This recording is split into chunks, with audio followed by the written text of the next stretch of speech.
Well, quickly after Kamala Harris was announced as the Democrats' presidential nominee, she received a surge of support and a whole lot of money, and everyone instantly forgot about Joe Biden, including Joe Biden.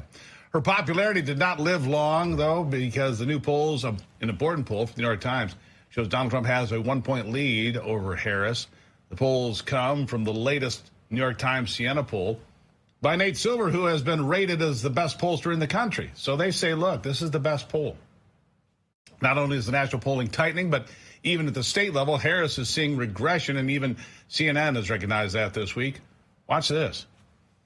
So I just want to take a look at Pennsylvania, and what we see is a tightening race in the Commonwealth of Pennsylvania. All right, this is Harris versus Trump margin in the great Commonwealth of Pennsylvania. A month ago, when you looked at the polls, New York Times +4 Harris, +3 Quinnipiac for Harris, Franklin and Marshall +3 for Harris. But look at polls that have come out over the last week or so, and what do we see? We see a much tighter race. We see a tie in the CBS YouGov poll. We see a tie in the CNN SSRS poll. And this, to me, is part of an emerging pattern, which is in a very pivotal state. What we saw was a small Harris lead, but within the margin of error, becoming a race that is way, way, way too close to call at this particular point, one that is even. Nice work, Harry, but you're a bit wrong. Based on that math, Donald Trump wins the Electoral College in a landslide. Join me now to discuss this, Lieutenant Colonel Allen West. Colonel, nice to see you. Oh, it was a pleasure, Steve. Thanks. Let's say, for the sake of argument, the New York Times Siena poll is right. It's considered to be the best or second best poll by all sorts of people. They consider it to be the most accurate. Let's say Donald Trump's winning by a percentage point nationally. If that's true, Colonel, it means he'll have 330, 340 Electoral College votes, maybe more. If that's actually accurate. Yeah, you're absolutely right. And if you want to look at trends, let's go back 4 years ago when Joe Biden at this time was up by, some 8 to 9 points, and we saw how close that was. Then you go back even further and you look at Hillary Clinton. She was up some 5 to 6 points at this point in time against Donald Trump, and we saw what happened there. So we all know that Donald Trump he underpolls.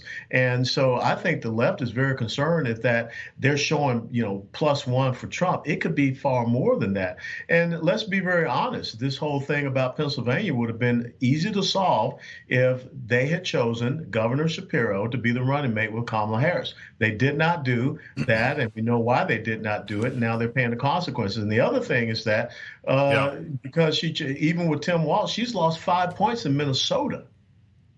Oh, it's terrible. The lead in Minnesota for the Democrats is 3 points in the polling I'm seeing. He's not popular there. He's not popular. He's not a Midwestern guy, Colonel. I am. Trust me, he's not one of us. He's not. He's. No.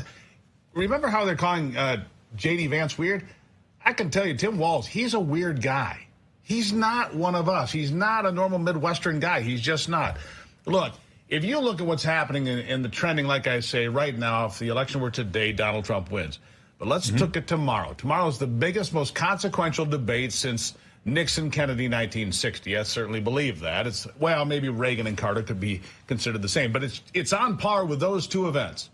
Yeah. Because as that debate goes tomorrow night, I think this whole election could possibly follow. And so my advice to my friend Donald Trump is let her talk. Just let her talk. Right? No, you're absolutely right. It's kind of like the old rope-a-dope theory of Muhammad Ali against George Foreman. Just let her tire herself out. But I think the most important thing that the president has to understand is one word: brevity. He has to be very precise in his language, has to be very concise and hit those key points, and always continue to put her on the defense, always continue to tie her back to this current administration of which she is a part, and not give her the get-out-of-jail-free card. And also, manipulate the questioning by way of the moderators to make sure that she is held responsible and accountable, and the proper context of the question is put out there. Look, we know about these Venezuelan gangs that are popping up all over the place, to include right here in Dallas. Guess what? That's something you can tie back to Kamala Harris as well. And I just watched a raid in Aurora, Colorado by Venezuelans. Looks like a Walmart. I'm not exactly sure, but it could be. You see what's happening in Springfield, Ohio, where the Haitians are apparently eating people's pets. That's a nice touch on the whole story, isn't it? Look, she owns this. And that's why I say I don't think, and I'll give you the last word on this, Colonel, because I don't think Kamala Harris can fill 2 minutes with actual content of policies and principles and where she wants to take the country. She'll have to do it 12 or 14 times in an hour and a half, where she has 2 minutes to fill. I don't think she's capable of doing it. What say you? You know, my dad had a great saying, the old Southern gentleman that he was, that an empty wagon makes a lot of noise. So I think we're going to see an empty wagon making a lot of noise tomorrow night. It's not going to make any sense whatsoever to the American people. So you're right. Force her to do a lot of talking, but be very precise in your delivery tomorrow night. Be very disciplined and don't fall for any of the ambushes and traps. And I think that the American people are going to come out of this saying, you know, there's no way we want to go down this path. There's 42, maybe 44% of people that are always going to side with the progressive socialist leftists just because. But I think Donald Trump will easily clear anywhere from 54 up to 56%, maybe 57 in this election cycle. Wow. An empty wagon makes a lot of noise. You know, your father was a pretty smart man. I like that saying, Colonel. I'm going to go ahead and take that one.